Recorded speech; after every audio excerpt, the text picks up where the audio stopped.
come back to my neighborhood. It wasn't about the fame, just to come back to my neighborhood and just be like, yo, you know, finally did that, finally here, you know what I mean? You know, just somebody to represent the lifestyle, man. Represent the culture, you know? It was about. It was a lot of hip hop going on in my neighborhood, Lincoln Park, you know?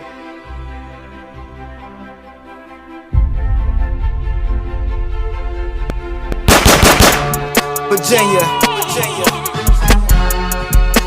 what you know about it? Let's talk about it.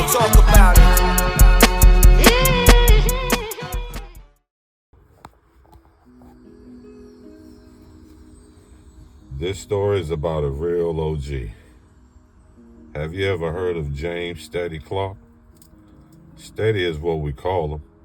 Steady Clarke ran a $7.5 million criminal enterprise. But when all is fair game, loyalty is the first to get tested. The era is the 1980s. A successful businessman with 3 businesses. J.T. Clarke and Son Harlan, General Security Service, Incorporated, and Hair Fair, Incorporated. With things going great for Steady and his crew, buying up expensive clothes, jewelry, furs, luxury cars, real estate, they all can say they lived a good life. It was in 1987 when Steady was arrested for possession of a gun. Steady was coming back from New York with 40 kilos of cocaine and a .357 Magnum. A New Jersey state trooper stopped Steady's dump truck for tailgating on the Interstate 95 South and found $600,000 worth of product.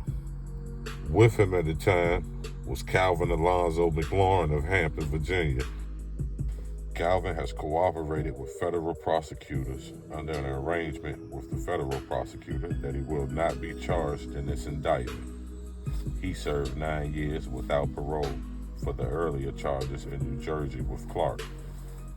While Steady is locked up, the operation was still operating. Kilos still were coming in from New York.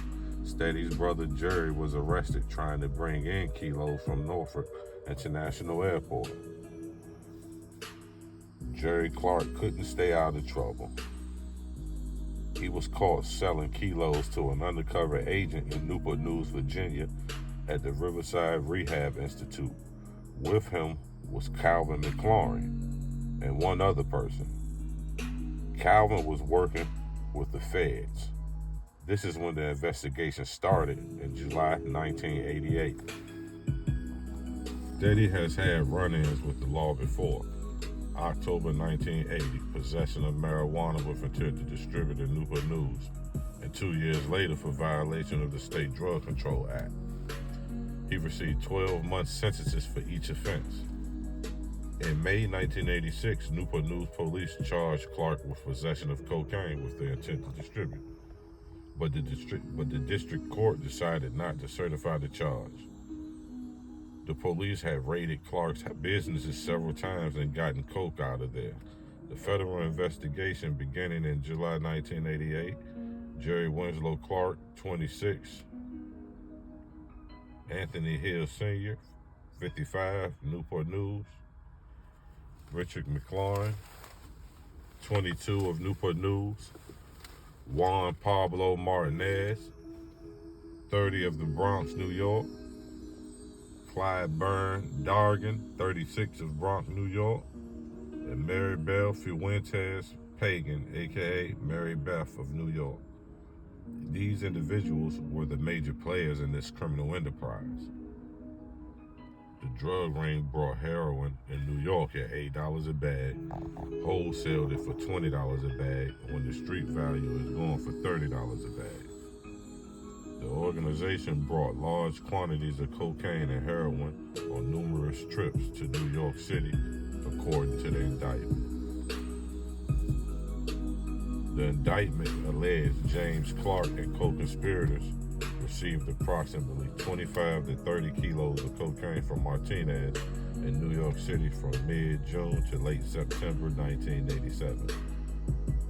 The cocaine sold for $18.5 per key from late September to October 22nd, 1987.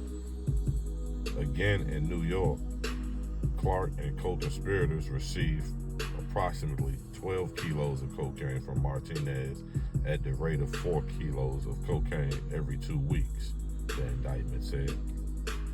And from about January to May 1988, Martinez distributed between 2,500 and 6,500 bags of heroin weekly to co-conspirators for ultimate street sale in Hampton and Newport News, Virginia. The investigation was a historical conspiracy in which the crimes that are being prosecuted happened in the past and the case is built after the fact. Federal prosecutors have obtained warrants to seize $7.3 million worth of assets from the suspected drug organization. The property includes Steady's home in Hampton, 100 Willis Church Yard, J.T. Clarke and Sons at 3803 Roanoke Avenue, Newport News, General Security Services Incorporated, 1668 West Pembroke Avenue in Hampton, and Hair Fair, 2710 Build America Drive in Hampton, Virginia.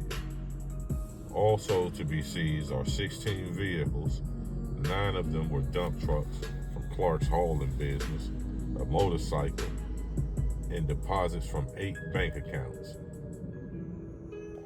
An affidavit accompanying the seizure warrants alleges Clarke used his business to conceal drug money and store drugs. Steady Clarke has taken money he has received as profits from drug trafficking and placed money into the business accounts and otherwise used the money to keep the business operating and to buy new equipment, information provided by informant. The 2 unindicted co-conspirators stated that James Thomas Clarke used the business during the conspiracy as a place to store cocaine for eventual distribution. Internal Revenue Service review of the records indicates the money in Clarke's business account cannot be accounted for from legitimate sources. Each of the 7 is charged with conspiracy to distribute narcotics. All except Martinez are charged with distributing narcotics and possessing narcotics with the intent to distribute. Steady Clarke is also charged with engaging in a continual criminal enterprise and filing false tax returns. Martinez is charged with interstate travel to traffic narcotics. Dargun is charged with using telephone lines to facilitate drug distribution. When the judge was to hand down the sentence on J.T. Clarke, Clarke gave his last statement. I am being prosecuted because I am black. I stayed in a white neighborhood. I went to work every day. I lived like a white person. For that reason, they are out to get me. One of 13 children.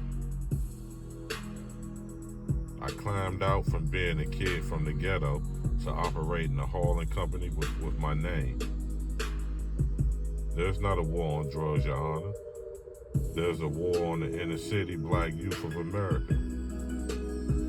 They gave Clarke 320 months, a total of 26 years and 6 months on 4 felony convictions, conspiring to distribute cocaine and heroin, possession of 2 kilos of cocaine with intent to distribute, and failing to report nearly $352,000 to Internal Revenue Service. Juan Pablo Martinez, a New York City cab driver, convicted of providing all the heroin and most of the cocaine the drug ring distributed, received a 13-year, 3-month sentence.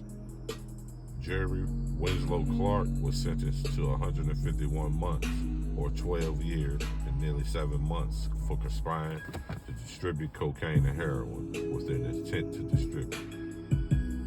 Jerry was going to cooperate when trial came up. He didn't go through with it though. George Anthony Hill Sr., 55 of Newport News, a businessman described as the least culpable of the defendants, received 15 months in jail and was ordered to pay a $400 fine.